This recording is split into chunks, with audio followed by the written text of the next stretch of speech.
Taylor Swift is having bad blood with Blake Lively. I am not your dragon. I haven't given myself time to recover or time to heal. I had a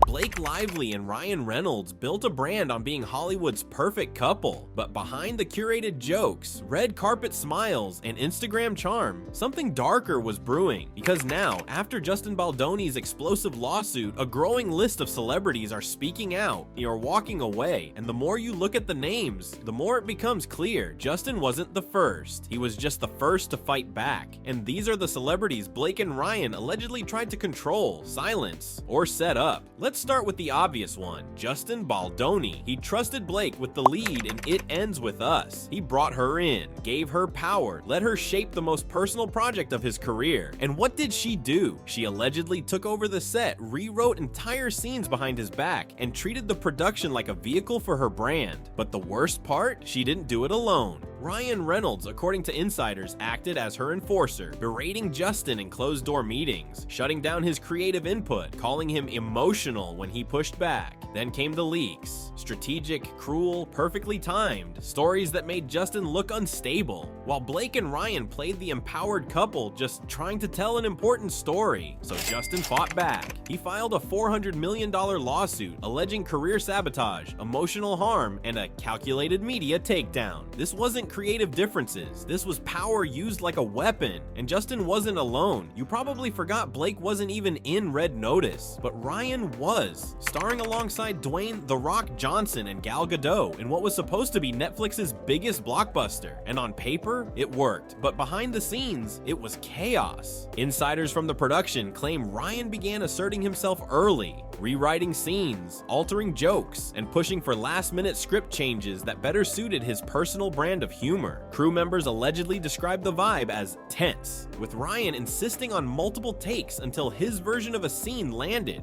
even when it contradicted the director's vision. Dwayne? Not impressed. Sources say he felt blindsided, that Ryan was trying to outshine him in every scene. And when it came to the film's marketing, Ryan allegedly pushed his own aviation gin product and handled his press schedule separately from the cast. By the time filming wrapped, word spread that Dwayne refused to work with Ryan again unless his team had creative control written into the contract. And since then, no red carpets, no Instagram banter, no bromance, just silence. The next name, she was married to Ryan and saw the pattern before anyone else. Scarlett Johansson and Ryan Reynolds were once one of Hollywood's most private yet powerful couples. They married quietly in 2008. No fanfare, no press circus, just two A-listers doing their best to keep their relationship out of the spotlight. But everything changed in 2010. The same year, Ryan started filming Green Lantern with Blake Lively. Rumors swirled fast. Insiders pointed to on-set chemistry between Ryan and Blake that felt too real. There were whispers of late-night texts, behind-the-scenes flirting, and a noticeable distance growing between Ryan and Scarlett. Then, almost overnight, Scarlett filed for divorce. No statement, no scandal, just silence. But the timing spoke volumes. To this day, Scarlett has never directly addressed the breakdown of their marriage. She's never mentioned Blake by name, never shaded Ryan in interviews, but she's also never offered a single word of support for either of them. Not during their rise, not during their scandals, and certainly not now. In an industry where silence can be louder than headlines, Scarlett's refusal to engage says it all. And when you realize that Scarlett's also remained close with other exes, like Colin Jost and Josh Hartnett, it makes her icy distance from Ryan and Blake feel intentional. Sometimes silence isn't passive, it's deliberate. But it wasn't just exes, it was friends too. Blake and Taylor were once inseparable. They weren't just friends, they were a public fixture. Sleepovers at Taylor's apartment, appearances in her music videos, coordinated birthday shoutouts, even family vacations. Blake was one of the few allowed into Taylor's famously tight inner circle,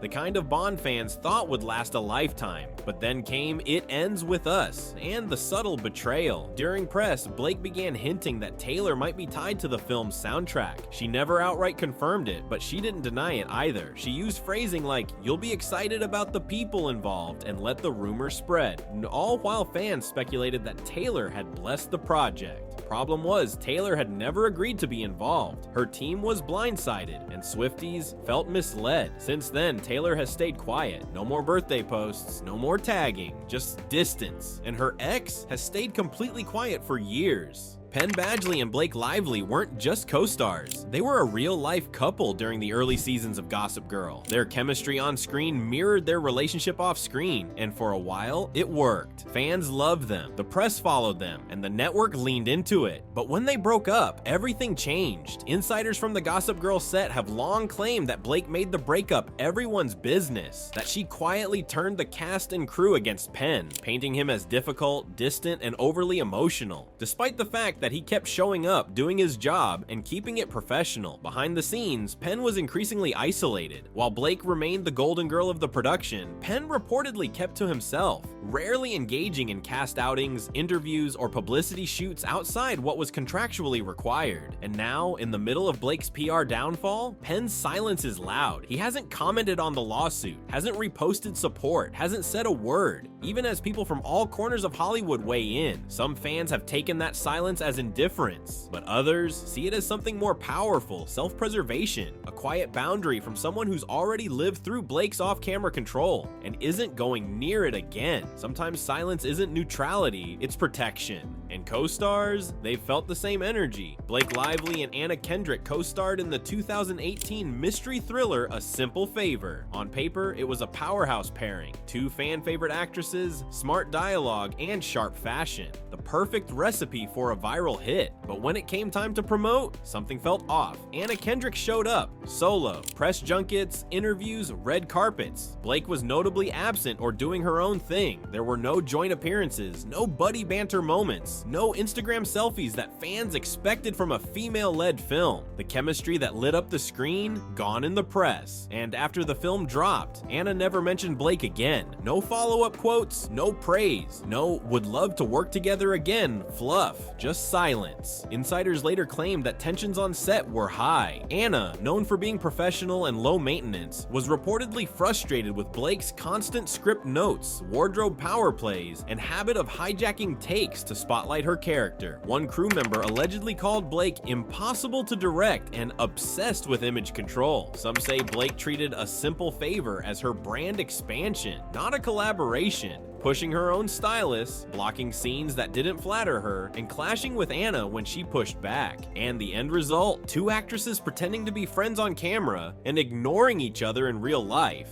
Anna hasn't worked with Blake since.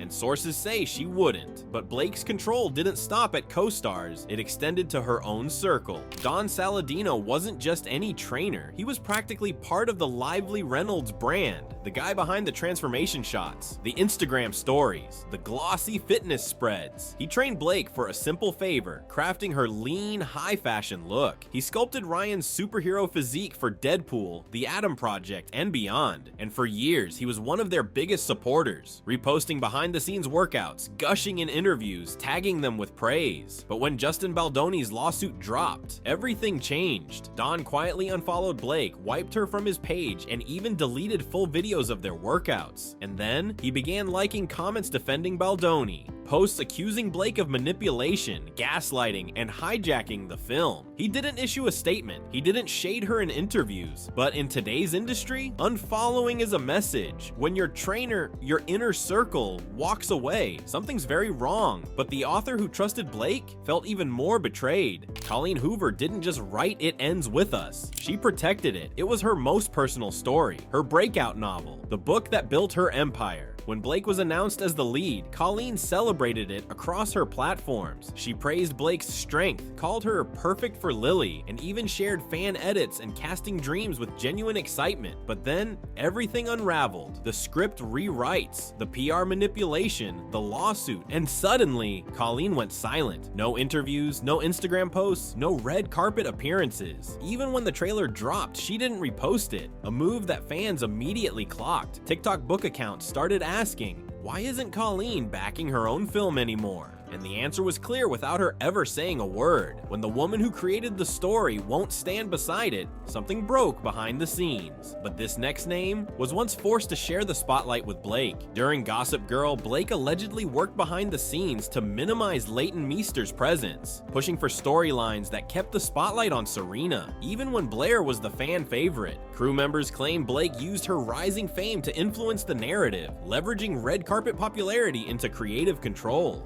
And while Leighton stayed professional, she also stayed distant. No joint interviews, no gushy tributes, no real friendship. She's never publicly supported Blake. Not then, not now. The rivalry wasn't scripted, it was real, and Blake made sure she won. But the person Ryan clashed with hardest was another Hollywood star who finally spoke up. Ryan Reynolds and Jake Gyllenhaal were once one of Hollywood's most talked about duos. From interviews to red carpet banter, their chemistry felt effortless. Until it wasn't. Insiders say the friendship soured quickly after their film Life. Jake allegedly felt used as a prop, dragged into Ryan's PR machine, and sidelined when the spotlight didn't serve Ryan's brand. One source claimed Jake was shocked at how different Ryan was behind closed doors. Cold, calculating, and nothing like the persona. No drama, no statement, just distance. And fans noticed when that bromance vanished without a word. And the only one to actually name Ryan publicly? TJ Miller co-starred in Deadpool, and after the sequel, he dropped the filter. He said Ryan was horrifically unkind and accused him of humiliating him on set. He claimed Ryan hid behind the character, insulting people between takes while keeping his image clean. TJ said he'd never work with him again, and it sounds a lot like what Justin Baldoni went through.